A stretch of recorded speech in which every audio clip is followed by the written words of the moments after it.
Hi friends, welcome to Stories with Arts channel. Happy Navaratri to all. And this is day 3. మళ్ళీ మీ ముందుకు ఒక diagram and అలానే ఒక స్టోరీతో వచ్చాను. డే 3 మన సైడ్ అన్నపూర్ణాదేవి, అలానే నవదుర్గలలో 3వ రోజు చంద్రఘంట దుర్గ. అమ్మవారి శ్లోకం: పిండజ ప్రవరారూఢ చండ కోపాస్ర కైర్యుత ప్రసాదం తనుతే మహ్యాం చంద్రఘంటేతి విశ్రుత. అమ్మవారి ఫేస్ చూడండి, ఎప్పుడు కోపంగానే ఉంటారు. అమ్మవారు తన కోపాన్నే ఆయుధంగా మార్చుకున్నారు. అమ్మవారు మణిపూరక చక్రం దగ్గర ఉంటారు. మెడిటేషన్ చేసేవాళ్ళు అక్కడ దృష్టిని పెట్టి మెడిటేషన్ చేయాలి. మణిపూరక చక్రం ఎక్కడ ఉంటుందంటే నాభికి నేరుగా వెన్నెముక వెనక, అంటే బొడ్డుకు నేరుగా వెన్నెముక వెనకాల ఉంటుందన్నమాట. అక్కడే మనము మన కాన్సన్ట్రేషన్ చేసి అక్కడే మెడిటేషన్ చేయాలన్నమాట. మెడిటేషన్ చేసేటప్పుడు బాడీలో కొన్ని చేంజెస్ అనేవి జరుగుతాయి. సో అందులో నా ఎక్స్పీరియన్సెస్ అండ్ కొంతమంది చెప్పిన ఎక్స్పీరియన్సెస్ ఏవని చెప్తాను. ఏంటంటే ఫస్ట్ మనం స్టార్టింగ్లో మెడిటేషన్ చేసేటప్పుడు ఉచ్చి దగ్గర ఏదో లాగినట్లు అనిపిస్తూ ఉంటుంది. ఏదైనా టెంపుల్స్కి వెళ్ళినప్పుడు లేదా ఏదైనా పాజిటివ్గా ఎనర్జీ ఉన్నప్పుడు మనకు అక్కడ లాగుతూ ఉన్నట్లు ఫీలింగ్ ఉంటుంది, వైబ్రేట్ అయినట్లు, ఒక్కోసారి గట్టిగా అదిమేసినట్లు అనిపిస్తుంది అనమాట. బట్ చక్రాస్ స్టార్ట్ చేసిన తర్వాత నా ఎక్స్పీరియన్సెస్ ఏమంటే, మనం ఒక్కొక్క చక్రం దగ్గర కాన్సన్ట్రేట్ చేసి మెడిటేషన్ చేసేటప్పుడు ఆ చక్రం దగ్గర వేడిగా ఉండడము, లేదంటే మనం హాల్స్ తినేసి వాటర్ తాగితే ఎలా మనం ఫీల్ అవుతాం చల్లగా, అదొక చెప్పలేని ఫీలింగ్ అనమాట. అలానే వైబ్రేషన్ అవ్వడము, ఇదేలాగా ఒక్కొక్కరికి ఒక్కోలాగా ఉంటాయి.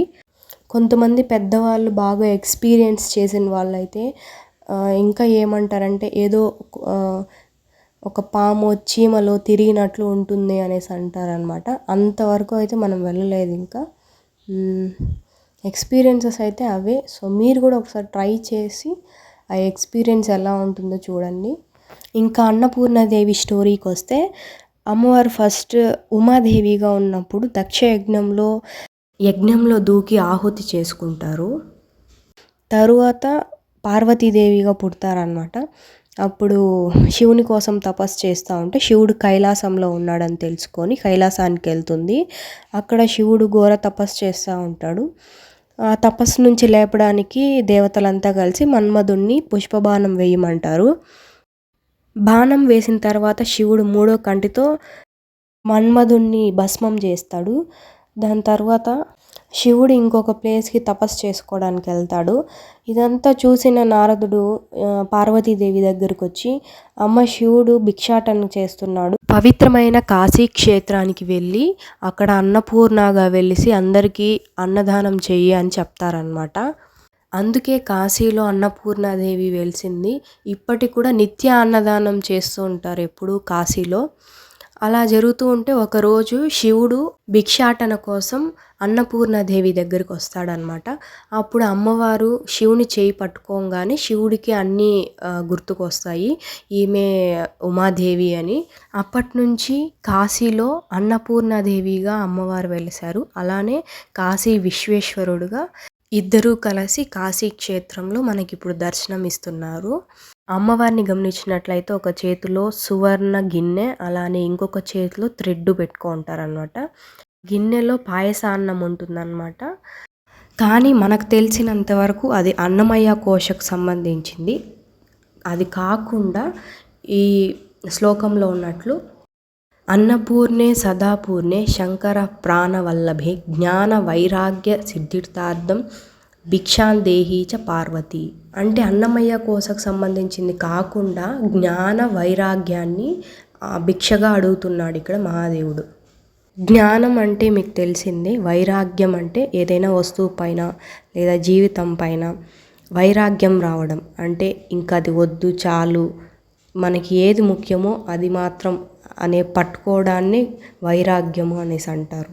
నాకు తెలిసి ఇప్పుడు మీకు అన్నమయ్య కోశ అంటే ఏందో డౌట్ వచ్చి ఉంటుంది. యాక్చువల్గా ఏమంటే మన బాడీలో 3 బాడీస్ ఉంటాయన్నమాట. ఏంటంటే స్థూల శరీరము, సూక్ష్మ శరీరము, కారణ శరీరము అనేసి ఈ 3 ఉంటాయన్నమాట. ఈ 3 కిందకి ఇప్పుడు ఫస్ట్లో స్థూల శరీరం కాబట్టి అందులో 5 ఉంటాయన్నమాట. ఏవేవంటే కోశలు, 5 కోశలు. అవి ఏవంటే అన్నమయ కోశ, ప్రాణమయ కోశ, మనోమయ కోశ, విజ్ఞానమయ కోశ, ఆనందమయ కోశ. ఈ 5టిని ఏమంటారంటే 5 లేయర్స్ ఆఫ్ బాడీ అంటారనమాట. ఫస్ట్ అన్నమయ్య కోశ అంటే మన ఫిజికల్ బాడీ. ఈ ఫిజికల్ బాడీ అనేది earth, water, air, fire, space అంటే పంచభూతాలతో కనెక్ట్ అయి ఉంటుందన్నమాట. దీన్ని అన్నమయ కోశ అంటారు. అలానే ప్రాణమయ కోశ అంటే మన బాడీలో ఉన్న ఎనర్జీస్ని ప్రాణమయ కోశ అంటారు. సో ఇప్పుడు చక్రాస్ ఉన్నాయి కదా, అవన్నీ ఈ ఎనర్జీస్ కిందనే వస్తుంది. అవి దేనివల్ల వస్తుంది? అన్నమయ కోశ వల్ల. ఫస్ట్ చెప్పిన దానివల్ల అంటే ఎర్త్, వాటరు, ఫైరు, వీటి వల్ల అంతా మన ఈ ఎనర్జీ బాడీ అనేది ఉంటుంది. మళ్ళీ అందులో చాలా ఉన్నాయి. ఉదాన, ప్రాణ, సమాన, అవి చాలా 5 టైప్స్ మళ్ళీ ఉన్నాయి. మళ్ళీ అందులో 5 టైప్స్ ఉన్నాయి, అది వద్దు, ఇక్కడికే బోర్ అయిపోయి ఉంటుంది మీకు. మళ్ళీ మనోమయ కోశ అంటే యాక్చువల్గా మీకు అర్థమయ్యేలాగా చెప్పాలంటే మన ఫీలింగ్స్, ఈగో, అంటే ఇప్పుడు ఇది కావాలి, ఇది వద్దు, మన ఫీలింగ్స్ అంతా ఎమోషన్స్ అన్నిటినీ ఈ మనోమయ కోశ దగ్గర ఉంటుందన్నమాట. దాంతో కూడా మళ్ళీ 4 బాడీస్ ఉంటాయి. ఎట్లా అంటే consciousness, sub consciousness, deep conscious, super conscious అని 4 ఉంటాయి. కాన్షియస్నెస్, సబ్ కాన్షియస్నెస్కి ఆ రెండింటికి డిఫరెన్సెస్ ఉన్నాయి. అది ఇంకొక వీడియోలో చూద్దాము. అది కూడా మనకి చాలా యూస్ఫుల్ అయిందే. అది నేర్చుకుంటే మన లైఫ్ స్టైల్ చేంజ్ అవుతుంది. మళ్ళీ నెక్స్ట్ వచ్చి విజ్ఞానమయ కోశ అంటే మనకి ఇన్స్ట్రక్షన్స్ ఇస్తుంది. ఇది కరెక్ట్, ఇది చెయ్యి, ఇది చెయ్యకు అనేసి.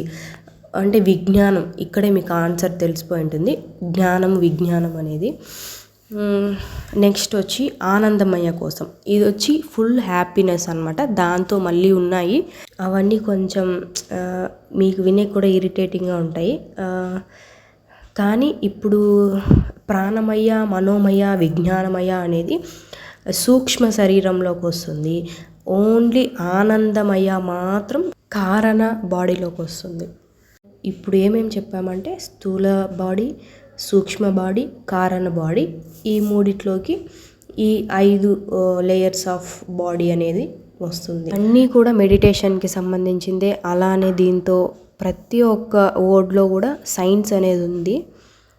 సో కాన్షియస్, సబ్ కాన్షియస్ గురించి ఎక్కడ చూసినా ఇప్పుడు అదే, దాని మీదే టాపిక్ అంతా కూడా. కాన్షియస్నెస్గా ఉండడము అనేదే ఇప్పుడు టాపిక్ అంతా కూడా దాని మీదే ఉందన్నమాట. సో దీని గురించి నెక్స్ట్ వీడియోలో తెలుసుకుందాము. అంటే ఇక్కడికే చాలా ల్యాగ్ అయిపోయింది. ఒకవేళ మీకు ఇలాంటి టాపిక్స్ పైన ఇంట్రెస్ట్ ఏమైనా ఉంటే కామెంట్ చేయండి. నాకు తెలిసినంత వరకు ఎక్స్ప్లెయిన్ చేయడానికి ట్రై చేస్తాను. అండ్ ఇవన్నీ కూడా మనకి మెడిటేషన్లోనే క్లాసెస్లోనే చెప్తారు. ఇదే కాకుండా నాడులు కూడా ఉంటాయి. అంటే పింగళ నాడి, సుషుమ్నా నాడి, అంటే మనం గాలి తీసుకోవడము, వదలడము, అది ఎలా వస్తుంది, ఇవన్నీ కూడా ఉన్నాయి. బట్ అది కూడా ఒకవేళ వీలుంటే ఎప్పుడైనా చెప్తాను. That too you are interested. ఒకవేళ మీరు ఇంట్రెస్టింగ్గా ఈ టాపిక్స్ ఉంటే కామెంట్ చేయండి ఇంట్రెస్టెడ్ అని. సో దీన్ని కంటిన్యూ చేస్తాను. అండ్ నాకు తెలిసినంత వరకు no one is permanent, no one is perfect. Actually అందరూ అంటూ ఉంటారు బంగారము, ఆస్తులు, ఇల్లులు ఇవన్నీ శాశ్వతం కాదు అని. అవే శాశ్వతంగా ఒక మెటీరియలైజ్డ్గా ఇక్కడే ఉంటాయి, బట్ మనం శాశ్వతంగా ఉండము. So be happy. ఫైనల్ డేస్లో మనకు తోడుగా ఉండేది మన మెమరీస్ మాత్రమే. సో వీలైనంత వరకు try to get more good memories for your future. Finally నేను వేసిన డయాగ్రామ్ అలాగే కంటెంట్ మీకు నచ్చినట్లయితే సబ్స్క్రైబ్ చేసి, షేర్ చేసి, లైక్ చేయండి. Finally thank you for all. Will meet tomorrow with a new topic. Bye.